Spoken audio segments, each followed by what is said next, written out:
బంగ్లాదేశ్ అదుపులో ఉన్న AP మత్స్యకారులపై CM Chandrababu ఆరా తీశారు. దుబాయ్ నుంచే మత్స్యకారుల గురించి ఆరా తీశారు సీఎం. వారిని ఏపీకి తీసుకొచ్చేలా చర్యలు తీసుకోవాలని అధికారులను ఆదేశించారు. మత్స్యకారుల కుటుంబాలకు ధైర్యం చెప్పాలి అధికారులను సూచించారు. వారిని క్షేమంగా తీసుకొస్తామని ధైర్యం చెప్పారు. ఈ నెల 13న విశాఖ నుంచి చేపల వేటకు వెళ్లిన 8 మంది మత్స్యకారులను బంగ్లాదేశ్ కోస్ట్ గార్డ్ సిబ్బంది అదుపులోకి తీసుకుంది. విషయం తెలుసుకున్న మత్స్యకారుల కుటుంబాలకు ఆందోళనకు గురవుతున్నారు. ఇక తమ వారి క్షేమంగా తీసుకురావాలని కోరుతున్నాయి. ఇదే అంశానికి సంబంధించిన పూర్తి డీటెయిల్స్ మా కరెస్పాండెంట్ జయరాజ్ అందిస్తారు. జయరాజ్.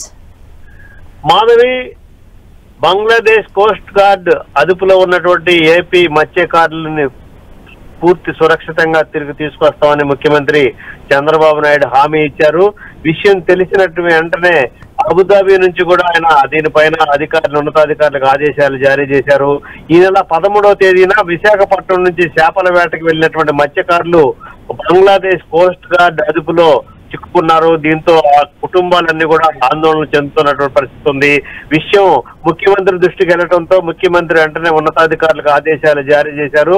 మత్స్యకారులను ఏపీకి తీసుకొచ్చేలాగా అన్ని రకాల చర్యలు తీసుకోవాలని చెప్పేసి ఇప్పటికే ఆదేశాలు జారీ చేశారు. 8 మంది మత్స్యకారుల కుటుంబాలకు కూడా పూర్తిగా ధైర్యం చెప్పాలి, వారిని తీసుకొస్తామనే భరోసా ఇవ్వాలని చెప్పేసి ఉన్నతాధికారులకు ఆదేశాలు జారీ చేశారు. మొత్తం మీద 8 మంది మత్స్యకారులు ఈ నెల 13వ తేదీ నుంచి సముద్రంలో వేటకు వెళ్లారు. అనుకోని రీతిలో వాళ్ళు బంగ్లాదేశ్ ప్రాంతానికి చేరటం, అక్కడ బంగ్లాదేశ్ కోస్ట్ గార్డ్ వారిని అదుపులోకి తీసుకోవటం జరిగింది. దీంతో విషయం తెలిసిన వెంటనే ప్రభుత్వం స్పందించింది. ముఖ్యమంత్రి దృష్టికి తీసుకెళ్లడంతో ముఖ్యమంత్రి దీనిపైన ఆదేశాలు జారీ చేశారు. దీనికి తగిన విధంగా ఉన్నతాధికారులు చర్యలు ప్రారంభించారు. త్వరలోనే బంగ్లాదేశ్ నుంచి ఆంధ్రప్రదేశ్ తీసుకొచ్చేలాగా చర్యలు చేపడతామని ప్రభుత్వం అయితే ఇప్పటికే ప్రకటించింది.